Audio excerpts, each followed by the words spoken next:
The mortgage forbearance program got extended. Stay tuned for rainbows and sunshine. Hey everybody, Scott Walters. Welcome to the channel. If you're new, I want to thank you for coming. If you're returning, I want to thank you for your continued support. Before we get into today's topic, I'm going to politely ask you, give the video a like, subscribe to the channel, leave me a comment below. I would love to hear from you. Please watch to the end for my final thought and hit the bell icon so you're notified when new videos are released. It's very important to stay close to the channel in these ever changing times. All right, folks. Whew, let's get right into it. Man, I got to laugh at some of this stuff, folks.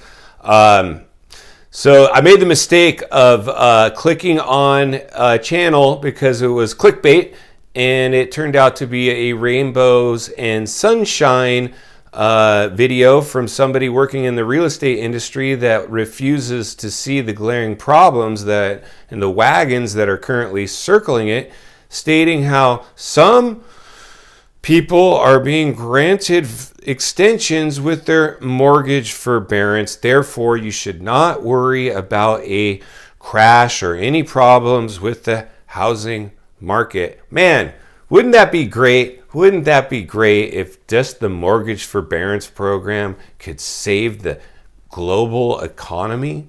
It could fix the supply chain issues. It could fix the inflation. It could fix the cost of living. It could fix everything.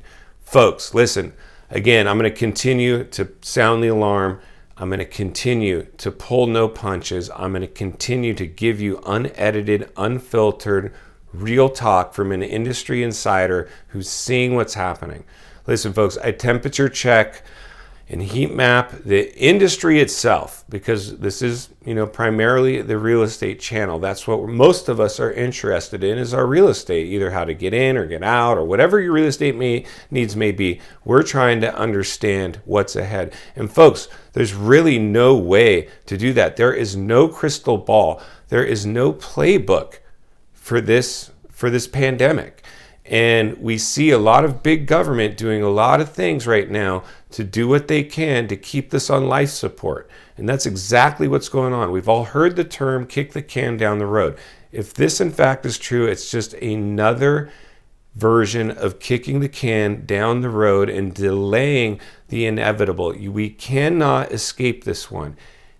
It has to happen. It has to play out, and it will play out. And I've said this before. If you look at the numbers of any one fiscal cliff, it's not enough at surface value to crash the market, but collectively it is.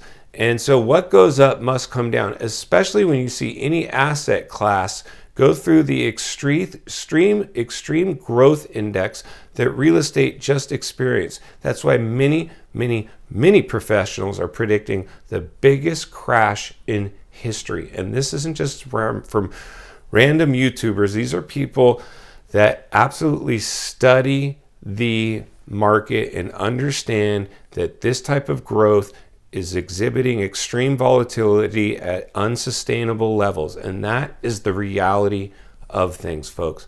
As much as I would love to come promote rainbows and sunshine and have you all call me so we can go shopping right now, I just can't do it. I can't do it because that's not what you need right now. Right now, again, we have to really follow common sense. And the common sense is let the dust settle from the pandemic. When you've got almost 100 cargo ships where there's normally one waiting in queue, unable to get to our ports because of big government controlling their movements and other countries collapsing. And I mean, I can just go on and on. That's just to scratch the surface.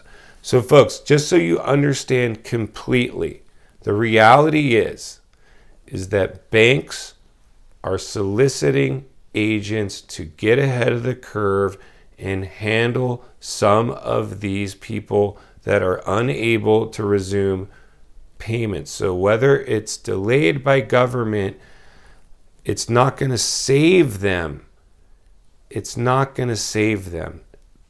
It's just, if right now is the time to pull the plug. If you can't make your payment, get to market and sell your property now before the bank implements their system to get you sold, because it's hidden with tons and tons of extra fees than it would have been had you just came to a realtor and said, can you put me on the market and get me sold and satisfy your loan and take your money and get the heck out of Dodge. That is the bottom line. That is my advice, folks. Please, you got to understand. Fiscal cliffs in the form of unemployment benefits, and that just ended. And we have huge, huge employment issues right now. People don't want to go to work. They were making more money at home. They're refusing to go in the job market. It's in bad shape. Eviction bans. I'm driving down the streets, and I want you to leave a comment below if you're seeing this as well. Furniture at the front on sidewalks. People leaving in the middle of the night, pushing their stuff out on side. People are having to leave right now. They're being evicted, or they're leaving before they're officially evicted. That's happening. Foreclosure bans have ended. The banks can foreclose on many properties now, and whether a small percentage remain on life support, they are coming too. Commercial real estate is a massive trouble. And we have to pay attention to anything that can come out of left field, not just the latest trending topic or headline that's chosen to be released to you, because they want to keep you in a state of euphoria and comfort. And you do not want to be a deer in the headlights when this economy continues to trend in the direction it's trending. And we all know the direction it's trending right now, right, folks? Inflation, shrinkflation, shadowflation. We're paying more for everything: gas, groceries, services, we're getting price gouged. Shrinkflation, you're going out to eat and the portions are smaller and the cost is higher. Shadowflation, you're going somewhere, like Dan from I Allegedly reported from his channel linked below. You go to a hotel room, you're paying for it to be cleaned, but they're not cleaning it. You got to call them and ask to even get somebody to come up and clean it. And by the time they show up, you're long gone. Shadowflation, one example. This is trending the wrong direction. Global shutdowns of power grids. To couple it off, the biggest real estate company in the second biggest economy in the world, China, on its way out, and others looking like they're showing signs of doing the same. And this is what's going to happen. We're a global economy. Just because this is across the ocean, don't fool yourself to think that this can't have contagion. They're showing we can look to China right now as our playbook of what's going to happen in any other country that exhibited similar growth indexes. That's us. That's the US of A. That's Canada. That's United Kingdom. The list goes on and on. Again, folks, in final thoughts, the only thing I'm going to do right now as I sound the alarm is simply ask people to please remain level-headed right now. Let this play out. If you're on the sidelines, stay there a little longer. Get through this winter into the beginning of next year. I can guarantee you with a very high likelihood that we are going to be talking about a much different market and much different things than we're talking about now, folks. The supply chain issue is huge and it's real. It can't fix itself overnight.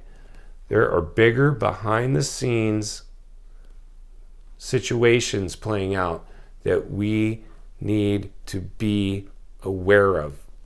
This is something we have to be very, very aware of right now. So again, folks, listen, please do your best to continue to just insulate yourself with as much money as possible right now.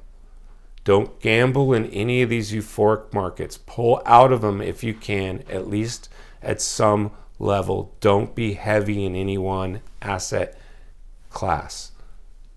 Expect the unexpected. I think we all can agree this is a world of expect the unexpected. Don't trust what you're seeing from mainstream media or big government right now. The can't get kicked down the road forever. Eventually, we will pay the piper, and I want to keep as many of you safe as possible so you don't have to feel any pain, and hopefully not only weather the storm, but you come out the other end with some of your wealth.